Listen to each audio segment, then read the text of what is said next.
Il existe souvent un moment en analyse, et notamment dans les longues analyses, où le patient nous dit un jour « j'en ai assez de me plaindre ». Eh bien, le signe est suffisamment important pour qu'il percute positivement notre écoute.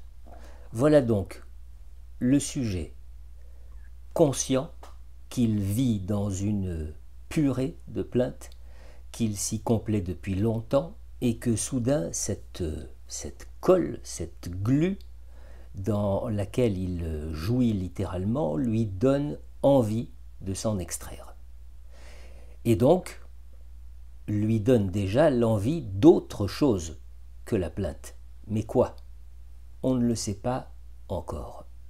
Vous connaissez peut-être l'histoire de ce groupe de personnes habitant en villa individuelle et auxquelles on demande pour quelles raisons elles ont fait le choix de vivre en villa individuelle. Eh bien, la réponse à la question divise aussitôt le groupe en deux sous-groupes.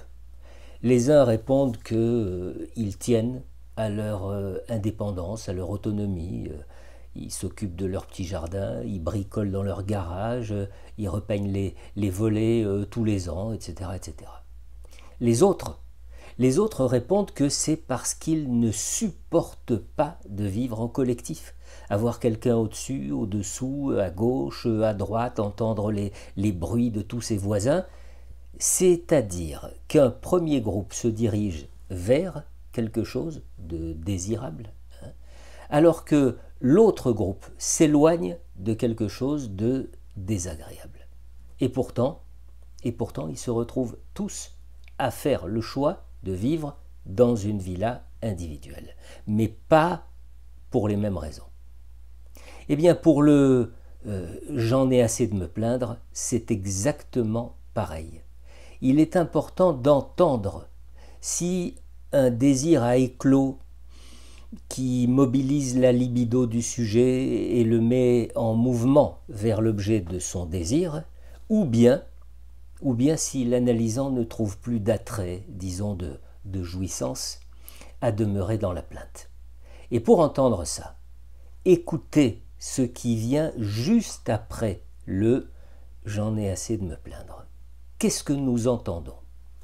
Soit quelque chose comme il y a tant de choses à faire dans la vie, et donc un aller vers, ou alors c'est franchement fatigant, et donc un s'éloigner d'eux.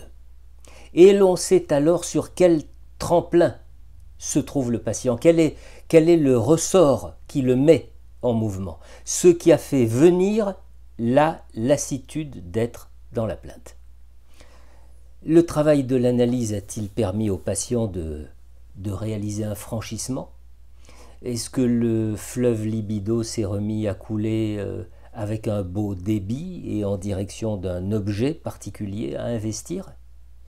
Eh bien, si cette réponse satisfait évidemment l'analyste dans son cabinet, aux côtés d'un sujet en analyse, elle a tout de même de quoi nous désoler si l'on considère l'actualité de nos sociétés, et pas seulement l'actualité du moment. C'est-à-dire que l'on peut être salarié, chef d'entreprise, homme politique, jardinier ou avocat, blouse blanche ou gilet jaune, peu importe, à partir du moment où la revendication tient lieu de demande, à partir du moment où la plainte sert d'étendard, en quelque sorte, on comprend mieux les raisons de l'omniprésence de la plainte, de la persistance de la plainte, de la complaisance de la plainte, du besoin de la plainte.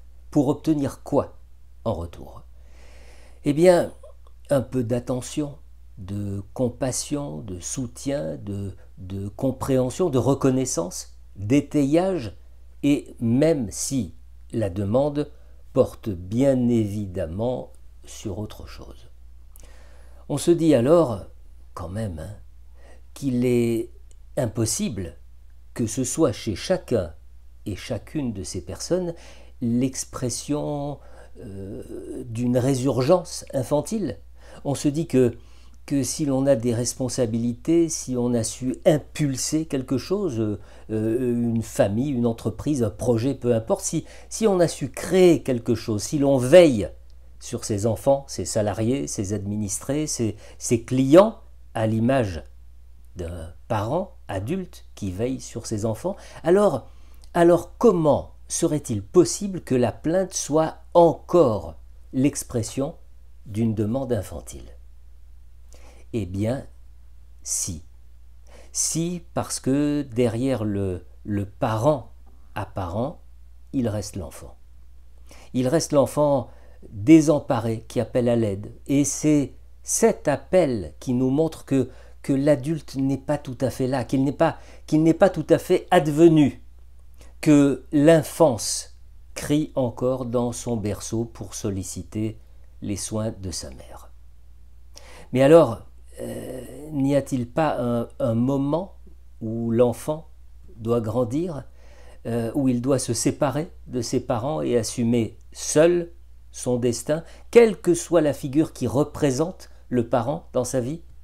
Comprenez bien ma comparaison. Si l'analysant, lui, parvient à un moment de son analyse à ressentir et à verbaliser son ras-le-bol d'être dans la plainte, c'est uniquement parce que, séance après séance, l'analyste n'a pas répondu à ses demandes.